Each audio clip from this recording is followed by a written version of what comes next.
There we go. Great. All right. Hello, everyone. My name is Kat Fribley, and I'm the executive director here at Birdability. I am a white woman with black glasses with some sparkly gems in the corners. I have purple hair up in two buns. I am in my mid 50s, and I am a fat, queer, disabled woman who is joining you today from Iowa City, Iowa, where I live with my wife and partner and on traditional Meskwaki and Iowa lands. And I'm super grateful to have the ability through the Christopher and Dana Reeve Foundation who are supporting our Birdability outreach program. We are so excited to be able to have this series of webinars available to folks and to be able to also have the interpretation, ASL interpretation provided by Pro Bono ASL, supported by the Christopher and Dana Reeve Foundation. So really excited that you all are here today. We want to jump right into it. Please do feel free to introduce yourself in the chat. Tell us where you're from if you would like. I wanted to remind folks of a couple of other Birdability things that are coming up. We are so excited to have our inaugural Blind Birders Birdathon coming up May 18th. Several blind birders that we've worked with over the years approached us and said, we've never had a blind birdathon that we're aware of, and we'd love to do that with your support. And now we're hoping that all of you who are here today will spread the word. We are have a website or have a page on our website if you check out under events that is for the Blind Birder Birdathon that'll be held May 18th. And we have an info session coming up this this Saturday at 2 o'clock Eastern, where we'll be able to share a little bit more about that. I also wanted to share that we have a number of other events, including our Birdability Salon and Social Hour, which happens the fourth Thursday of every month. Please join us to talk about birds, to talk about disability and birds, which, as you know, is why we're here. So we would love it if you joined us. I want to thank so much Paul and Gary for being here today.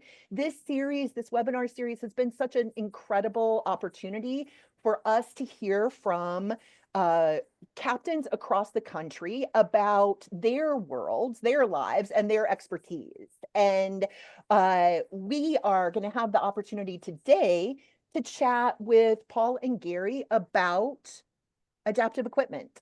And so with that, I'm wondering if I can just maybe, since you're already unmuted, Paul, ask you to introduce yourself and share a little bit about your journey into birding and how adaptive equipment has made it more accessible for you. Thank you, Kat, so much. And thank you for inviting me here. This is very exciting. So, wow, how do I get started? So, I'm gonna ramble for a bit, Please. and if I'm too long, then please just interrupt me. Yep. Because the trajectory of my journey is a long one. So I am not a birder, or was not a birder before I retired. Was a geeky traffic engineer, sat in front of my computer, loved the outdoors.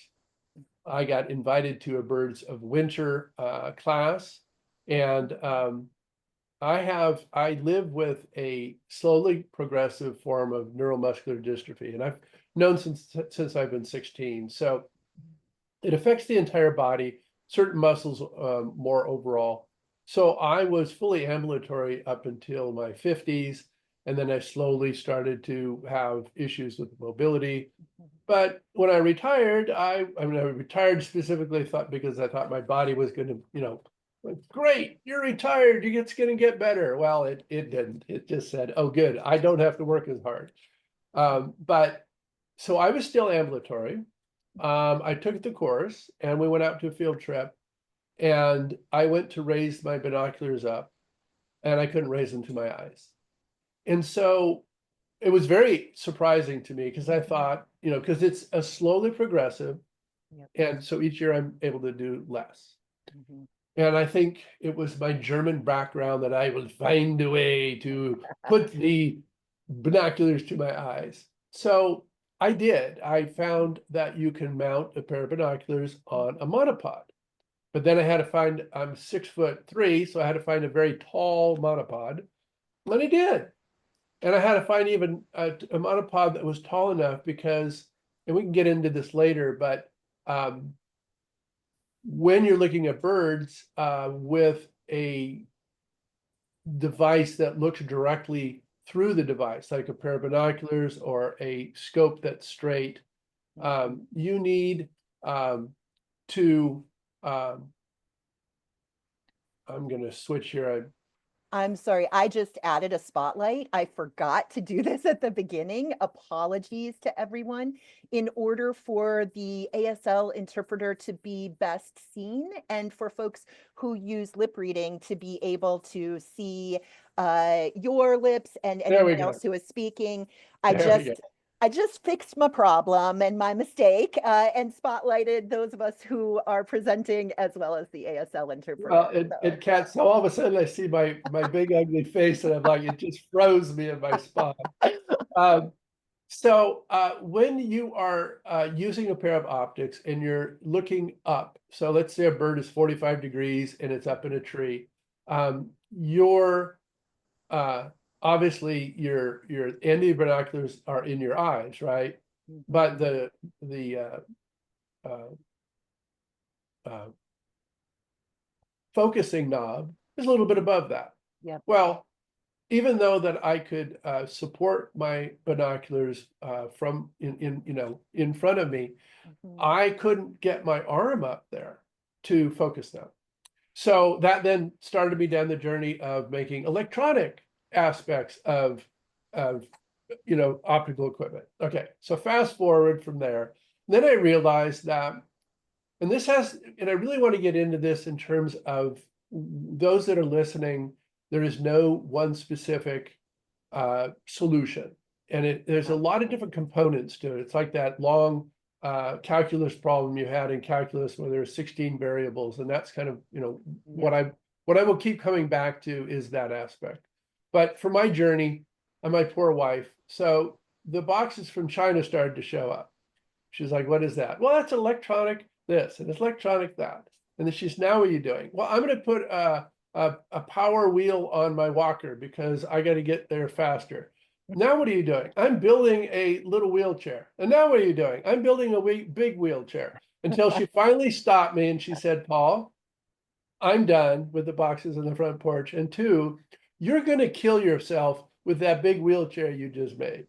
So long story, where I am right now is I bought a very expensive all-terrain wheelchair. And not many people can really afford that. Yep. But it does give me the opportunity to be on trails that are not accessible. Yep. And then I modified that, and we can talk about that later in terms of those. So that's about a 5-year story in 5 minutes. Condensed down. But it really encapsulates a lot of my desire. And then also on top of that, I realized I needed to give back. So I joined the Sacramento Audubon and Birdability. And literally now I have a new full-time job between, well, Audubon is really almost 100% of my time. And literally I'm spending 80% of my day with that. And I lead accessible birding trips and giving back to the community. Thank you. Thank you for figuring out a way to condense so much into that short intro. And I'm excited for folks to get to hear more as we do talk about how that has progressed and changed over time. And Gary, I'm wondering if you could share a little bit about your journey into birding and how adaptive equipment has made it more accessible for you. Sure. Thank you, Kat. My name is Gary Herritz. I am a birdability captain and a cis white male, 44 years old. My background is just some white walls with a bookshelf. I'm wearing a custom blue hoodie that I got at the biggest week in American birding that also has a huge quilt square with a couple bar-tailed godwits on it. I'm always My jealous of that one, yeah, Gary. I gotta tell you, I'll, got it just before me. That yeah, sweatshirt is awesome. yeah, I'll be looking again this year. Mhm. Um, my my biggest journey into adaptive equipment really started last year, where I no longer, being disabled birder, I no longer qualified to live at my residence because my income wasn't high enough. Even though I didn't ever miss a payment, my credit score was fine, that didn't matter. So I decided that I am going to travel the country and I'm going to go to every place that I've ever wanted to bird. I'm going to live in my vehicle and I'm going to learn as much as I can about every area of the country. And I'm going to bring that back to birdability. And I'm going to make these connections across the country at bird shows, at hawk watches, at whatever it might be.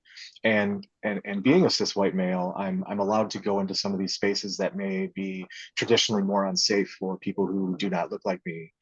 And I think that gives me an important perspective that I can bring back and share and get some of these doors opened to make these spaces much more accessible and inclusive for everyone else because birding is truly for everybody. Mhm.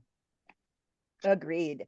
So, Gary, do you want to talk a little bit about some of the challenges in terms of birding that came or come with your own personal experience of disability or chronic illness or any of the things that present access challenges for you? And then, like, just what are some of the adaptive pieces of equipment that you have found to be useful? Sure. Personally, I'm autism spectrum disorder. I think that's important for people who are willing to or want to talk about it too, because there are plenty that may be on this call or will watch it later who will know exactly what I'm talking about when I talk about things like burnout. And for me, light is my big one. So the glaring light, I love coastal Right, birding right. situations. Mhm. I but the problem is most of these good birding times are in the morning or in the afternoon, where if you're on the East Coast, you've got the sunrise in your face. If you're on the West Coast, you have the sunset in your face. And the first piece of equipment that I found, I was at a hawk watch in Tubac, Arizona. It was the first year that Hawkwatch International was running that one. And one of their seasoned counters, the common black hawk is the big draw to Tubac. They 90 some percent of the population for the entire United States come over that one site. Yeah. So our grizzled veteran that was on the Hawkwatch International, we called him Black Hawk Bob. And he had these funny looking things on his binoculars. And I'm like, what are those? And he said, you want to take a look through them? And I said, absolutely. And they were called Bino Bandits. And I'm going to show these here right now. And what these Yep. do is they just slide onto your binoculars. They're universal, so you don't have to worry about which ones to get. And they're basically a blinder. So Mhm. when I put these to my eye, they will cover Mhm. Yep. all of the light infiltration, Everything else. and it makes it like your own personal movie theater while you're looking Mhm. through these. It makes for me it makes items clearer. um, the other added bonus to these that I didn't think of until I got them was one of my other sensory issues is touch. And Mhm. in birding you don't really think of that, but the wind like touching your eyes as it blows across while you're looking through your optics, Mhm. and these block that wind as well. Mhm. So it allows me to keep my focus on the object that I'm looking at through my optics. And it also stops me from constantly blinking and my eyes watering from that wind coming across. Mhm. And not having that distraction, that focus distraction, has just immensely improved my Mhm. experience because I thought this was normal. My diagnosis was very, very late. And Mhm. I thought everyone had these just where light could ruin their day. I thought this was just a normal thing that everyone went through, and I just pushed through it for Yeah. 40 years of my life. Yeah. and Gary, and just can I share something with you yes. about that? You and I think, have connected on this before because I was born with a form of neurodiversity called aphantasia. And it's not something a lot of people are familiar with, but it means that I have no mind's eye. I have no pictures at all in my brain. My brain is neurologically unable to make visual images happen. And so I can look at things and see them perfectly. I have lots of words in my brain, but I have a 100% black screen. If you say, picture a yellow-rumped warbler, I cannot do that. I can tell you a little bit about a yellow-rumped warbler, but I sure can't pull it to mind. And Gary, one of the places I remember you and I connecting when we met the first time was about the fact that you don't know what you don't know until somebody else tells you. And it wasn't until I was similarly in my 40s, actually 39 years old, that somebody finally said something about that they had read a book and that the character didn't look anything in the movie like it did in their mind.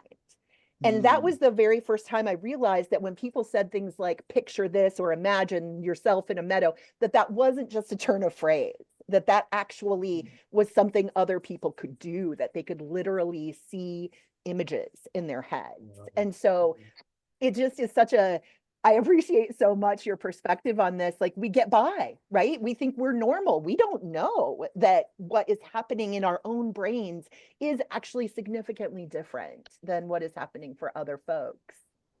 And it was actually another autistic person at Ramsey Canyon, Arizona, who sat next to me at a table and just asked me when I received my diagnosis. And this was before, and I'm like, what are you talking about? What diagnosis? And right, and that's what led to that.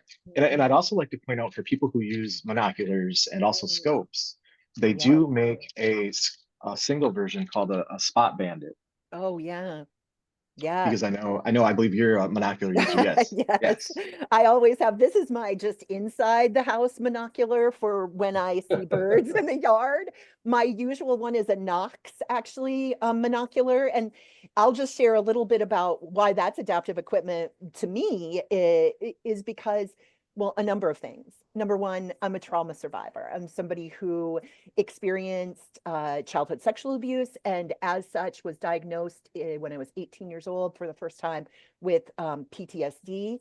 Eventually, that became a diagnosis of complex PTSD. The birds are part of what were my healing and continue to be my healing to this day. But there are a lot of things that come with being a trauma survivor in terms of my own hypervigilance and in terms of needing to feel very fully aware of my environment and surroundings, which is why I can't have noise canceling headphones. It's why I don't like particularly binoculars or anything that would require me to not be able to be scanning my own environment. And then in 2007, years after all of this, I fell down the stairs and acquired, as I put it, a mobility disability as well. And now I use a forearm crutch. So you can imagine now I also have a specific need for a monocular, because navigating with a forearm crutch means I always have one hand that needs to be on that crutch. So I need something that I can literally lift and adjust with one hand to get myself on the bird when I want to see it, and still be able to keep myself upright in that way. And so I really appreciate you mentioning the monocular. That is one of the key pieces of adaptive equipment for me, not only for, again, this the mental health diagnosis and the ways that shows up in my own life, but also now a very physical sort of reason as well. I love that there's a bandit for that one too. Right. And one of the things I'll mention, the brand that I use is Phone Scope. Yeah. That's their thing right there. I'm neither a rep nor do I get compensated for anything that I say about them. It's just I've used a lot of equipment, and it's theirs that I've settled on. Especially universal adapters. I've tried when we get into talking about digiscopes, where they take so long, they take fine motor skills. I'm also a solid organ transplant recipient, so I'm on anti-rejection medications that give me hand tremors that don't allow me to do certain things with my fingers. And those universal adapters just do not work for me. Yeah.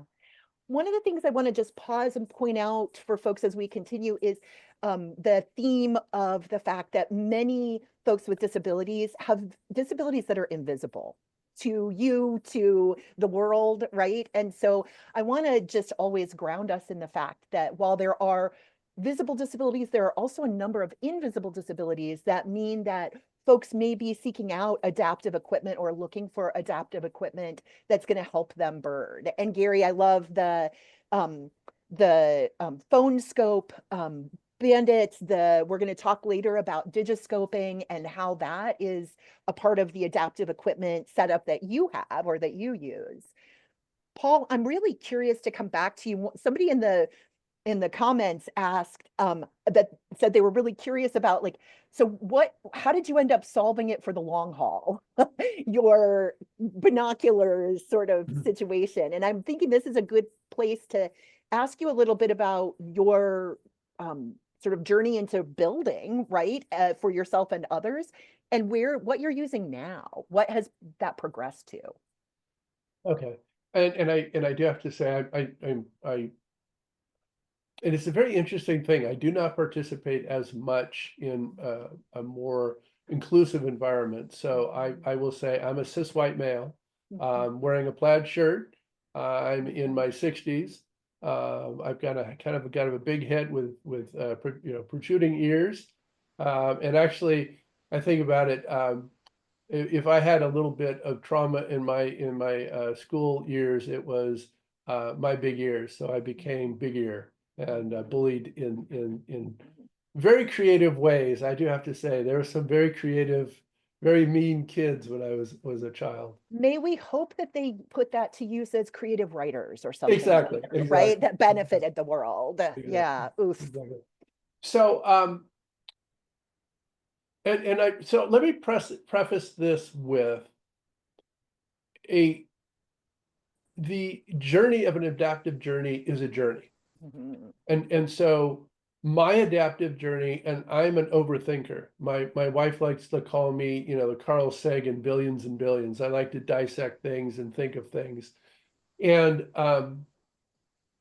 oftentimes, because okay, let me start with what are we trying to do? What are we trying to do? Are we a scientist that needs to look at a specific feather pattern, exactly clarify it?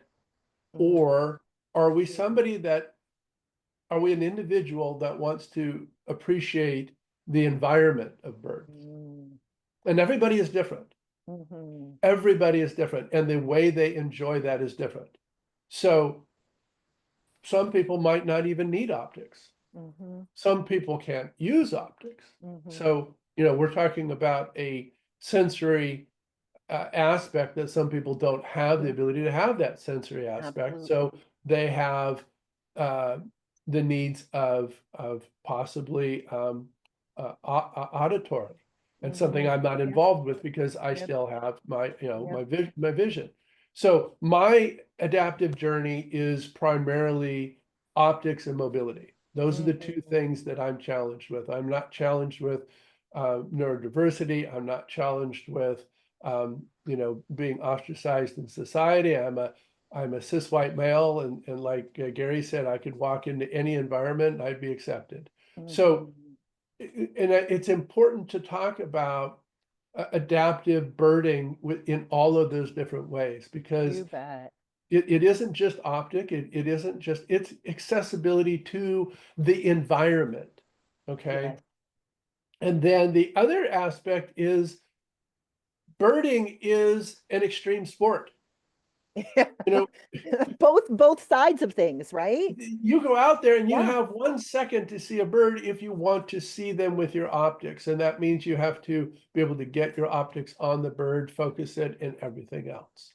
So again, I'm going to keep coming back to this because there is no one solution for an individual or for And all individuals. And can I add, I mean, just to extrapolate from that, not only is there not one solution, but there's no one way to bird or one No, right way to bird. Like, and I think you exactly. and I, Paul, have connected really beautifully over that. Like, there are as many ways to bird as there are people, and each of Exactly. them is Exactly. perfect and valid, right? And then the other factor there is the journey that you're on.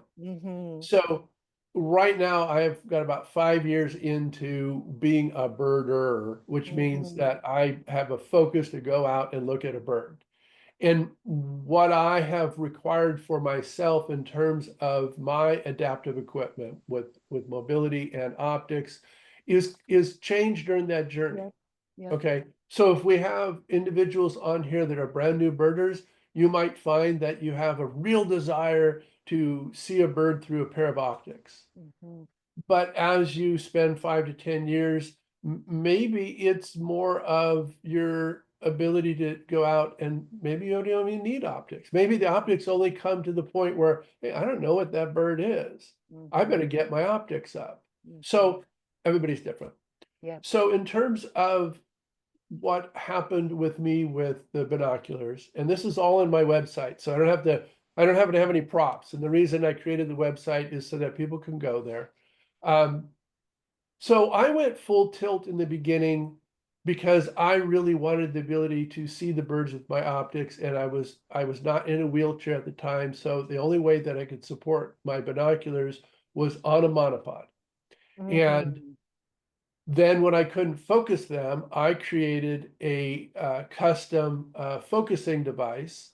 And uh, my wife ended up calling me a steampunk birder at that time because I'm holding this very strange thing up there with all these gadgets and wheels and so again, if you're at all embarrassed about being in an environment with people seeing you as odd, don't go in the field with one of my contraptions because people are gonna be going, okay, you're odd. So Steampunk, I love that. You are living out a yeah, style as yeah, well as a lifestyle. yeah, Yeah. yeah, yeah. And so that was something. So, but then there are obstacles. So one of the obstacles was transporting the equipment in the field.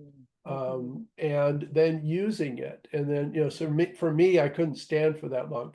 But for those that might have some difficulties raising their arms up to their eyes to focus scopes, Mhm. I would say absolutely. Think about taking a look at my website. Mhm. I could give you some hands Mhm. with the electronic focusing. You bet. So that's kind of the answer I think you were asking in Yes, terms of the yes, scope, yes. the binoculars. Yes, and super grateful. You'll see folks that I just dropped your website, Paul, into the chat so that folks could check it out. I had sent it out in the email too, in part because you not only can talk about your own journey, right, in terms of adaptive equipment, but you have been of incredible assistance. And I send folks to you when they reach out and say, hey, I'm looking for a custom wheelchair mount, or I have this kind of situation going on and I don't know how to approach it in terms of adaptive equipment. And I'm so grateful, Paul, for your engineer's mind, like to be able to send them to you so that you can help folks think through what might work for them. And I'm particularly grateful for the ways in which you use new and evolving technologies to sort of put things together. Like it's not an out of the box kind of solution, right? Like it's Mhm. great when we can find that for Right, ourselves. An out of the box right. solution absolutely is Do glorious. that first. Yes. Do that first, right? But often that is becomes not the case, especially as we consider progressive, right, kinds of needs around adaptive equipment. So Right. your work also focuses on, um, uh, Let me yeah, please, interrupt you for a second. yes, So I realized that it was the full arc that you had questioned. It's like, yeah, where are yeah, you now? Okay. yes, So the reason I brought up journey is you've got to go out into the field. And so let's say that, monoculars the thing. That's going to be yes. my solution. You go out into the field and you go, oh, that was a pain in the butt. Mhm. Or that didn't give me the experience I wanted because it isn't as immersive as a pair Right. of binoculars, or it isn't immersive as a scope on a tripod. Mhm. So you'll find there is a trial and error. Mhm. So it's kind of funny where I am right now. So, and you'll find try to be as creative as you can with thinking about how can I use this or do I need to use this? continue to challenge yourself every day to that point. So right now, so when I was leading, or I would try to go out and lead birding trips, and I found that, and I was leading them from a wheelchair, I was using a supportive arm in front of me, and I was using a low power scope. And I was asking people that first time birders, hey, could you go look over there at that bird? Because I couldn't find the bird quick enough. It had to do with how fast you could use it. So I thought, can I use my binoculars? Binoculars are the best, wide field of view. You can see a large area. So I challenged myself and I said, oh, can I use a pair of binoculars mounted at all this stuff? And then I said, wait a minute, can I use my binoculars on my monopod with my monopod shrunk down where I put my monopod in between my legs and my wheelchair? I was like, wait, now can I get my arm up there because I'm sitting in a wheelchair to focus them? Yes, if I'm sitting in my wheelchair. Yes. So what I did is I designed a elbow support that raises. So if I have an elbow support, I got fingers. So now my adaptive equipment is right back to where I started. I am using a pair of binoculars on a monopod. And I just did this. I led a trip yesterday. I even found a better way to do it. I have a pan tilt on the top of my monopod and I angle it. So now the monopod isn't between my legs. It's kind of sideways. So what I'm saying is there are an infinite number of ways. And I love helping people. So where I am right now is I'm using a pair of binoculars in my wheelchair, supported by a monopod, and I'm able to focus them because I've got something to support my arm seated to where my fingers are high enough to focus them. So again, you don't kind of look at one thing, just keep experimenting. Yeah, and I love that keep experimenting. I also want to acknowledge Eric Clow, who you all may have heard on our last webinar series about an introduction to mindful birding. Shared, Paul, that you assembled a modified scope that attaches to his wheelchair, and he was talking about how grateful and how much folks in the field really appreciate it. And I will say, I think that the more we show up with our adaptive equipment in the field and use it proudly and when we need it, that more and more folks identify that that is an option for them as well, that any of the ways, right, in which we bird are valid, beautiful ways to be out in the field birding. And it's hopefully an introduction to others to meet their own adaptive equipment needs. Yes. And Gary, I know your journey has been a little bit different. I am wondering if you could talk about, in particular, digiscoping, which is another way, again, of visually being able, right, to modify equipment in such a way that you can get your best view of a bird. I'm wondering if you could tell us a little bit about that. We say digiscoping a lot. I'm not sure everybody knows what it means, and I'm wondering if you could describe what it is and share a little bit about how you came to it. Sure. Digiscoping for me, it kind of started when I was doing Audubon coastal bird surveys in Mississippi, where we may get a shorebird that needs documentation or possibly a gull, whatever it may be. And either we don't have long lens cameras or we didn't have them along that day because when you're walking mile transects, it's just one more thing to carry. So I've just kind of slide over my scope here. And here's a Digiscope adapter. And the reason that I like these, again, it's phone scope. These are custom to your phone model. So you don't have to worry about this universal mount, trying to get it to fit, and then trying to have it perfectly line up with the camera lens to the scope, anything like that. Just to give an idea, they pop off. There's an adapter that sits just on your scope. And then your phone, I mean, I'm using my phone for the call, so. So it's not in there. Right. The phone sits in here, and then it's just a super easy. It goes on there, turns, and then it's this real solid adapter that allows you to take video or take photographs. But not only that, I've used it as a field trip leader to show Mhm. people who otherwise don't have scopes, maybe can't Yep. afford scopes, Yep. people who just they want to look, children especially, being able to Yeah. lower it down and just having them watch. They don't have to learn how to line up their eye Yep. or Yep. focus or anything like that, because the phone itself even will take care of some of that focusing for you, like even if it's just a Mhm. little bit out of focus, which is a really neat.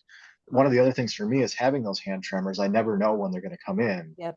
So if I'm looking at a long distance bird, I can just hit my record button and let it just take video. And then on my own time, instead of worrying about the bird's time if it's going to fly away, I can then go over that footage when my hand tremors have subsided. So great. And one of the things I want to point out, and I see we have some stuff in the chat that I want to come back to, but one of the things that I want to point out is also that digiscoping, or then being able to digiscope even to a tablet or a larger stream to a larger device, is also a really wonderful adaptive tool, in particular for folks who might not otherwise be able to see birds.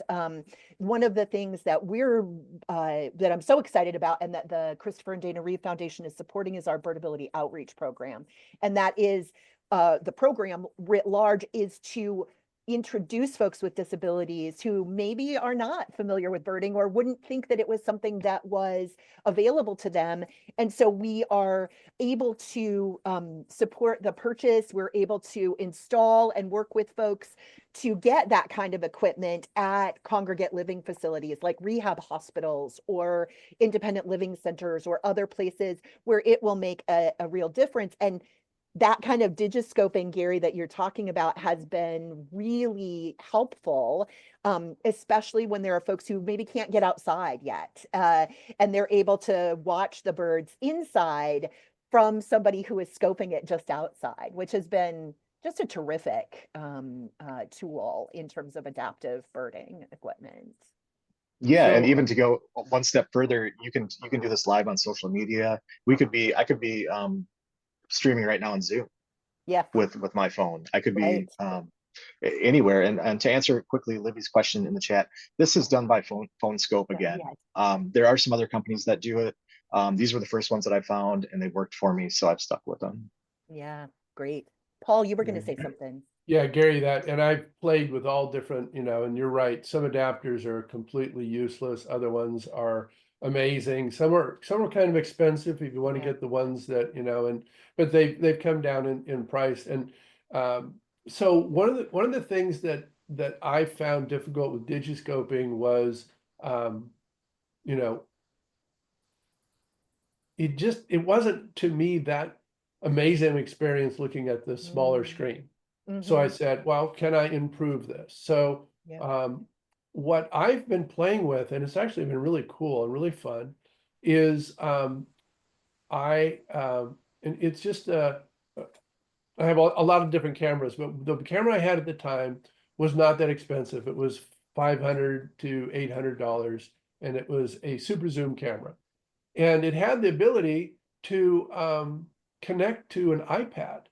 Mm-hmm. And then I realized, wait a minute, if I set the camera up on a tripod, and I did this for an outing that was on a hawk's nest, I could show people the iPad in any direction.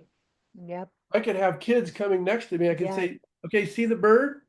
And then I realized that if I added, and I haven't done this yet, but like the piece of equipment that I set up for Eric has a electronic pan tilt head Mm. that's used a remote control.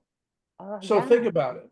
So um, super zoom cameras have the ability to auto zoom, so you don't have to focus them. If it's sitting on a tripod in front of you, then and you have the ability to focus it without moving it with Mm-hmm. electronic focus and have an iPad, you have the ability to have like this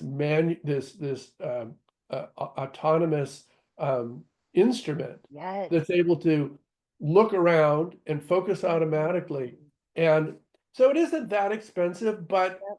for somebody that wants to get into it, maybe it's something that they don't want to buy. But Yeah. if they promoted their local Audubon or bird club, Yeah. you know, possibly you could get other people to buy something and get them to come out in the field with you and set it up.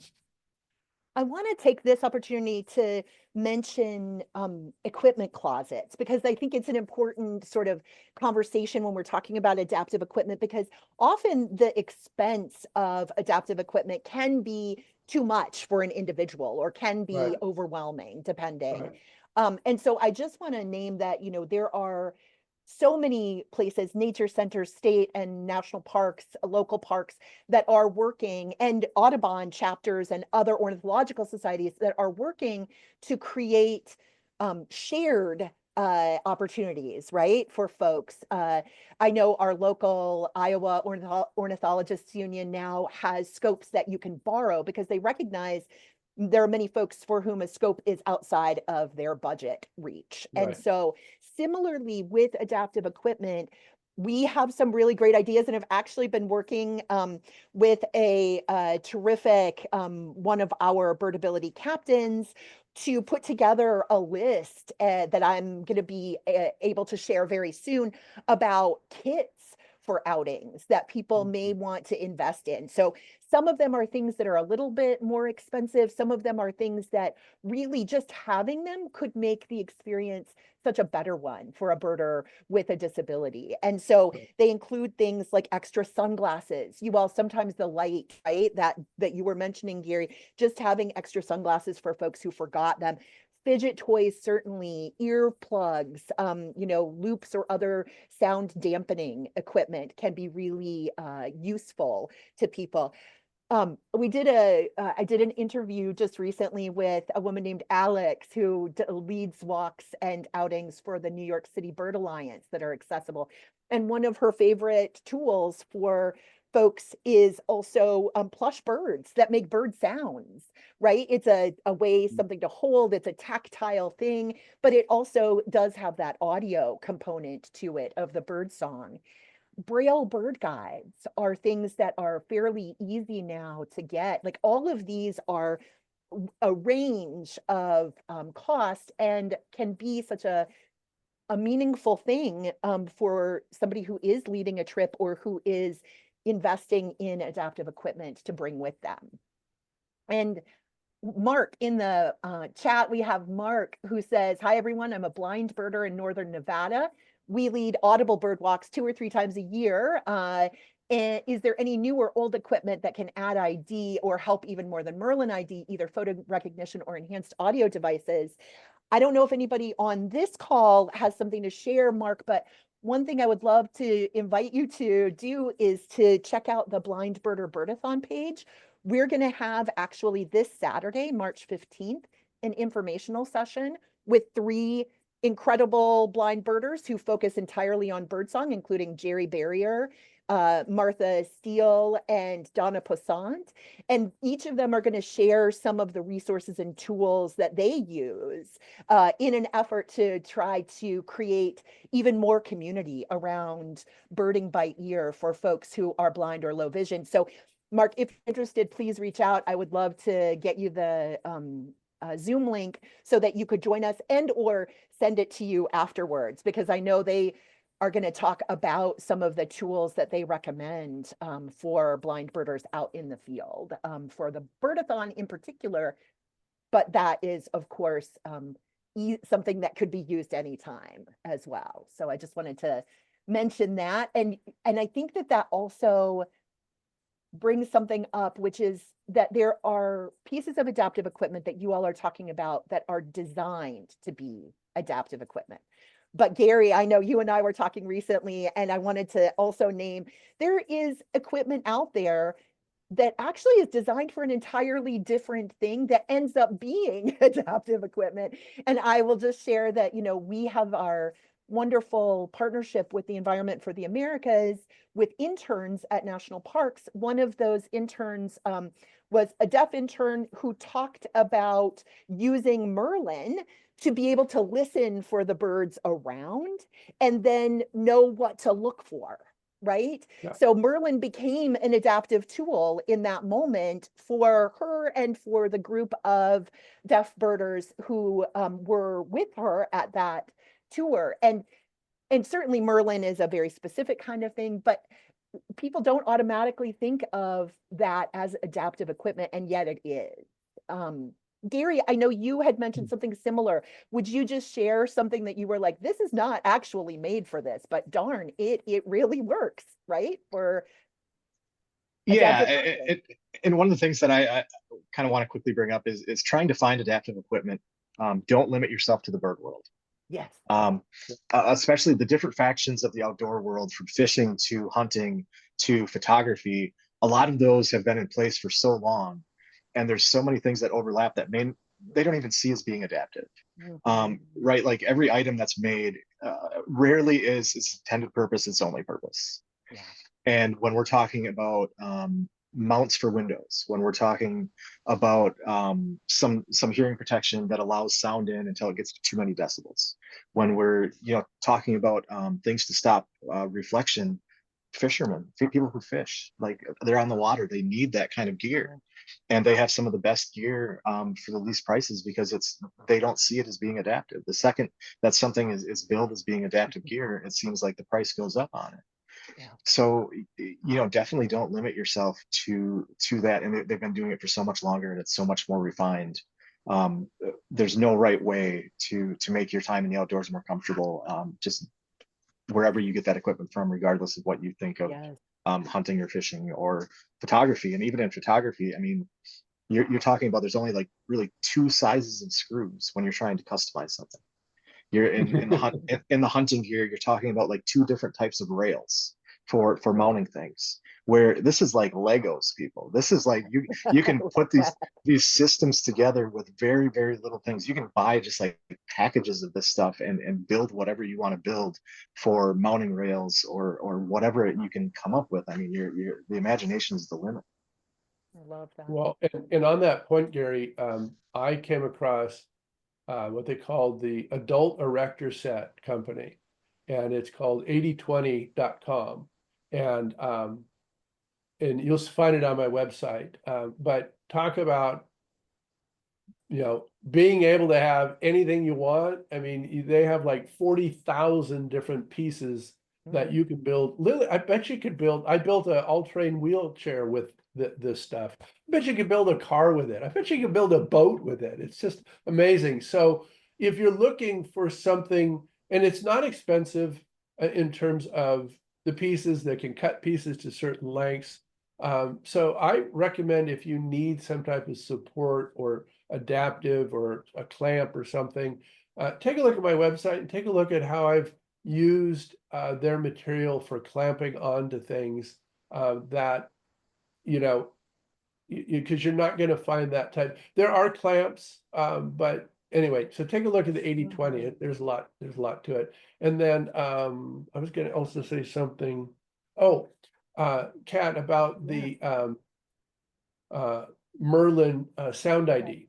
I just completed this Sunday a two-part course. The first part was teaching people how to use Merlin Sound ID, and then we took a field trip using it. But really, and it wasn't considered at all adaptive or inclusive presentation. But really, my point with the talk was, there's often a barrier for people, whether you are a beginning birder or a birder with barriers, that it's frustrating that you get out in the field and you don't see a bird. So what I did with this class is I said, okay, here is your built-in field or bird guide. Yeah. So what we did is we went out and we went a little ways on the trail, and everybody took their phone out because they knew how to use it from the course. And I said, okay, we're going to only populate 3 birds, and then I'm going to turn this off. Now we know there's 3 birds here. Okay. They might not be here for very long, but let's turn it off and let's look for 2 or 3 minutes. Now you know there's a bird. It's up to you to find it. Mhm. And then we kept doing that over an hour and a half trip. And I said, yeah, there are 1,000 different, literally in Mhm. California, there you could probably see 500 different birds at any one time. In the greater US, it's around 1,000. But this area that we're in, I just quickly calculated for them. I said, there are 40 species here that at any one time you could probably go out and see. Yeah. But what I think it keeps a lot of people from really becoming immersed in birding is not getting those rich experiences. Mhm. And the what we're talking about today are all the barriers to Yeah. that.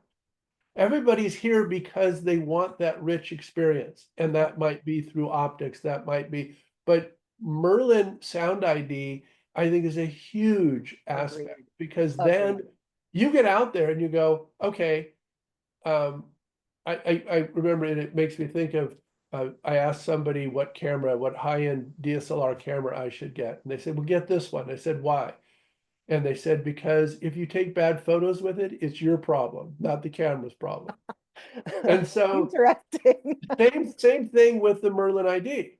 Yeah. If you get out there and know there's 5 different species right in your little area that you don't have, Mhm. then it's like, okay, I know there's these birds here. Yeah. How do I get to see them with my barriers? Yes. And or just listen to them, because that, Listening to them. you Yes. and I, Yeah. as we talked about, I think both, and this was the conversation we had in last month's webinar, was, there are so many different ways to observe and enjoy birds. And I always love, Donna Poussaint did a Birdability Week bird note panel. She was one of the blind birders on that panel, and it was so funny to me because she said that if she was out birding with sighted folks, she would get super frustrated because they would be like, "Oh no, we've got to see this," and she's like, "We heard it. We know it's here. We like, let's go." And it's just such a good reminder of all the different ways, right, that people experience birds and enjoy birds. And the ability to see birds is actually not top of mind for me always. No, I am no. just as delighted to hear them and to just be in the space when I can observe them. I love it, of course. And I just am so grateful to you both for joining to talk about all of these ways of overcoming barriers, because the goal is to let folks know that however they want to enjoy birds is absolutely what we want them to have access to, right? And on that exact point, Mhm. so I wished I was able to join you for Eric's mindful birding. Yeah. I'm deep into that. I lead mindful birding trips, and really, so you come back to the basis of why I'm doing this, why I'm spending so many hours. Is it because my whole life is focused on seeing a bird? No, Mm. no, no. I have a copy of somebody's art piece in my office, and it's 2 robins, and it's at night, and they're in this little thicket, and but there's this, they're lit up because each of them have a matchstick in their Ah, mouth that's lit, and it's yes. called American Robin Torchbearer. And it spoke to me because I was really searching for, oh, I love it.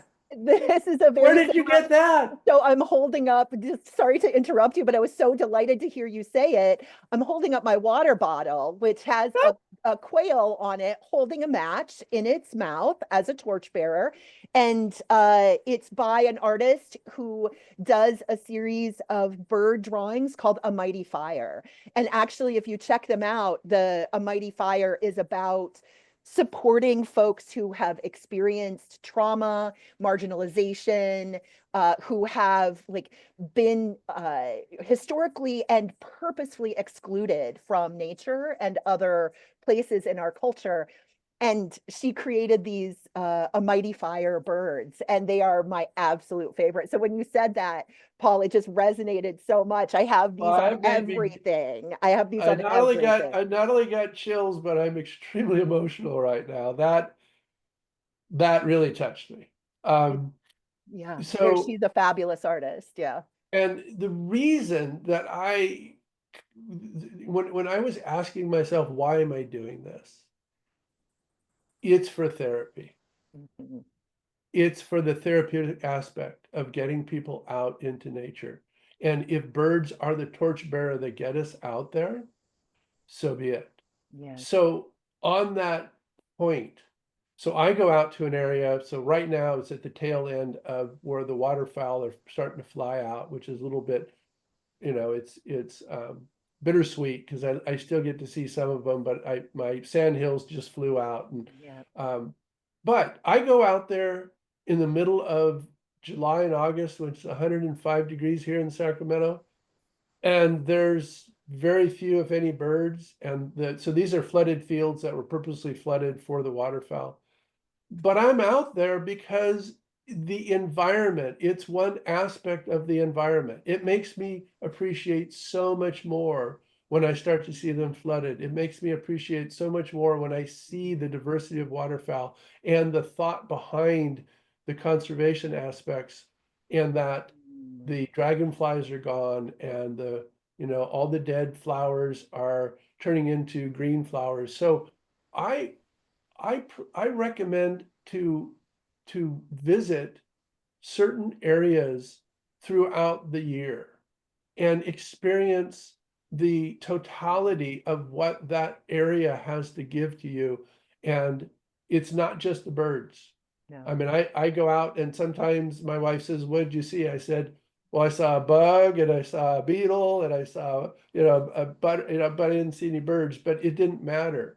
What a So beautiful reminder of the interconnected web, right? That we yes, live in, and the yes, appreciation of that, which can come through birds or other things, but it's that opportunity to be out in nature. yeah, Gary, I see you unmuted. Yeah, I see we're getting short on time. So Yeah, I kind of want to just give a final thought. yeah, please. And on adaptive equipment, like I said earlier, the only limiting factor other than financial is what you can dream up. How can you can make your birding experience more comfortable for you? There's no wrong way to make your time enjoying the outdoors more accessible for you and more inclusive for you. Check the internet, check out places like Paul's site, check out Birdability. And you can't, you have a saying that I'm going to steal from you right now. And that's, there are as many ways to bird as there are birders. And I think that's just as true with adaptive equipment. And I would like to add, make it work, make it comfortable, make it yours, and then share it with the world, because birding is for everybody. yes. Wonderful, Absolutely. wonderful, Gary. You're so Yes. eloquent. Oh my God. Yeah, yeah. Thank you both. I can't believe that the hour is gone. It's I'm going to tell you all also, apologies if I am a little off. My screen just suddenly went blank and I have no image in front of me. Oh I my. can hear you all. I know you're there. So hi friends, but uh the as we wrap up today, I'm recognizing that this was probably the first of a multi-part series, Yeah. because there's so much that we didn't get to, and there are so many ways in which each birder has their own way of creating access for themselves using adaptive equipment, and we want to highlight and continue to highlight that. And so I'm just so incredibly grateful, Gary and Paul, for your time and your energy.